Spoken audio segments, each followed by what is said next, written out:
दो नाम लेके बंगाल में चर्चा चल रहा है, जोश में। एक क्रिकेटर सौरभ गांगुली और एक तृणमूल के नेता और मंत्री शुभेंदु अधिकारी। ये कहा जा रहा है कि पार्टी के संबंध में पार्टी संबंध करने की कोशिश कर रहे हैं, पार्टी में लाने की कोशिश कर रहे हैं। अरे बहुत लंबी सूची है, दो में कहाँ अटक गए। मेरा किसी ने संपर्क नहीं करा, मगर सूची बहुत लंबी है, इतना मैं कहना चाहता हूँ। चले नेक्स्ट। आपके साथ कोई संबंध हुआ है? नहीं, मेरा नहीं हुआ, मगर बहुत लंबी सूची है, इतना मुझे मालूम है।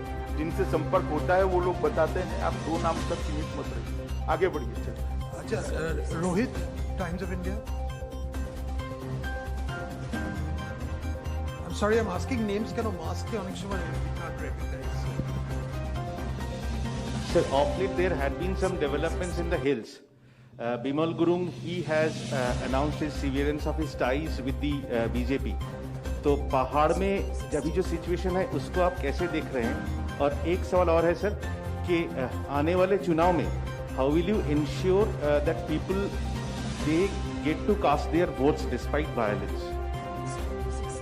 देखिए, जहाँ तक बिमल गुरुंग का सवाल है, हम कल भी मानते थे कि वो गोरखाओं के लिए लड़ रहे हैं। आज भी हम मानते हैं कि वो गोरखाओं के लिए। मगर मैं सवाल जरूर तृणमूल कांग्रेस को पूछना चाहता हूँ, जिन पर 1100 से ज्यादा मुकदमे जड़ दिए, आज आपके साथ बैठे हैं, अब क्यों अरेस्ट नहीं? क्योंकि आपके साथ आ गए। पॉलिटिकल वेंडेटा का इससे बड़ा एग्जाम्पल कोई हो नहीं सकता। और मार्जिन इतना नहीं है कि एक दो लोगों को प्रताड़ित कर आप ले जाओगे और तख्ता पलट दोगे या चुनाव का परिणाम बदल दोगे। मार्जिन बहुत तगड़ा है, कुछ नहीं होने वाला है, हम जीतने वाले हैं। जहां तक वोट का सवाल है, भारतीय जनता पार्टी के कार्यकर्ता बिल्कुल सुनिश्चित करेंगे और भारत के चुनाव आयोग की जिम्मेदारी है कि फ्री एंड फेयर इलेक्शन हो। और जब जनता निकलती है तो ना कैडर कुछ कर सकती है, ना गुंडे कुछ कर सकती है। बंगाल की जनता को मेरा अपील भी है, आप डरिएगा मत। भारतीय जनता पार्टी के कार्यकर्ता आपके अधिकार के लिए आपके साथ चट्टान की तरह।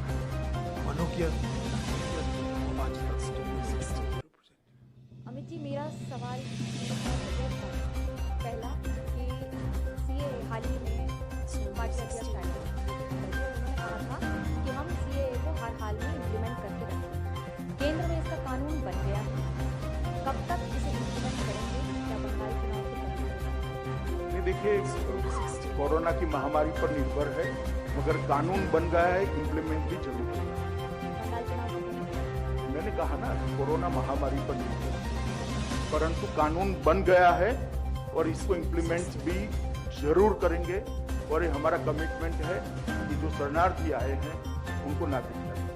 दूसरा भाग है कि मुख्यमंत्री ममता बनर्जी ने बार-बार ये कहा है कि बंगाल में आते ही रेड शुरू हो जाती है और बिना सरकार को जानकारी दिए गिरफ्तारियां भी हो जाती हैं केंद्रीय एजेंसियों द्वारा। आप खुद केंद्रीय एजेंसियों की कई एजेंसी के इंचार्ज हैं। एक भी एजेंसी का मैं इंचार्ज हूँ, मैं रिकॉर्ड क्लियर कर दूँ।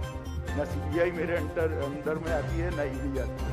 मगर मैं कल लाला जी के यहाँ कोई रेड पड़ा है, नाम तो मुझे मालूम नहीं है, और ममता जी ने रिएक्शन दिया। ममता जी पहले जरा लाला जी से अपने रिश्ते उजागर कर दे, सार्वजनिक कर दे कि उनको क्यों इतनी चिंता हो रही है। कोयले की रेवेन्यू राज्य सरकार को भी मिलती है, केंद्र सरकार को भी मिलती है।